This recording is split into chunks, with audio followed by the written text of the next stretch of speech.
অন্তর্বর্তীকালীন সরকারের বিমান ও পর্যটন এবং ভূমি উপদেষ্টা এ.এফ হাসান আরিফ মারা গেছেন। ইন্না লিল্লাহি ওয়া ইন্না ইলাইহি রাজিউন। শুক্রবার বিকেলে রাজধানীর ল্যাবেড হাসপাতালে তার মৃত্যু হয়। বিষয়টি নিশ্চিত করেছেন উপদেষ্টা সহকারী একান্ত সচিব মোহাম্মদ আবিদ চৌধুরী। তিনি বলেন, উপদেষ্টা হাসান আবিদ স্যার মারা গেছেন। শুক্রবার বিকেল ৩টার পর তিনি শেষ নিঃশ্বাস ত্যাগ করেন। ল্যাবেড হাসপাতালের জনসংযোগ কর্মকর্তা চৌধুরী মেহেরে খোদা দ্বীপ বলেন, বিকেল ৩টার দিকে উপদেষ্টা হাসান আরিফকে ল্যাবেড হাসপাতালে নিয়ে আসা হয়েছিল। যতটুকু জানতে পেরেছি তিনি হার্ট অ্যাটাক করেছিলেন। বিকেল ৩:৩০টার দিকে তিনি শেষ নিঃশ্বাস ত্যাগ করেছেন। এখনও লাশ ল্যাবেড হাসপাতালে আছে। হাসান আরিফ ২০০৮ সালের জানুয়ারি থেকে ২০০৯ জানুয়ারি পর্যন্ত ফখরুদ্দিন আহমেদের নেতৃত্বে তত্ত্বাবধায়ক সরকারের আইন, বিচার ও সংসদ বিষয়ক মন্ত্রণালয়, ভূমি এবং ধর্ম বিষয়ক মন্ত্রণালয়ের উপদেষ্টা ছিলেন।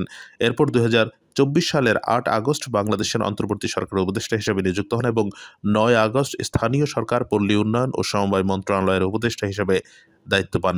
একই বছরের ২৭ আগস্ট তিনি ভূমি মন্ত্রণালয়ের উপদেষ্টা হিসেবে দায়িত্ব পান। ১৯৪১ সালের ১০ জুলাই হাসান আরিফ ভারতের পশ্চিমবঙ্গ রাজ্যের কলকাতায় জন্মগ্রহণ করেন।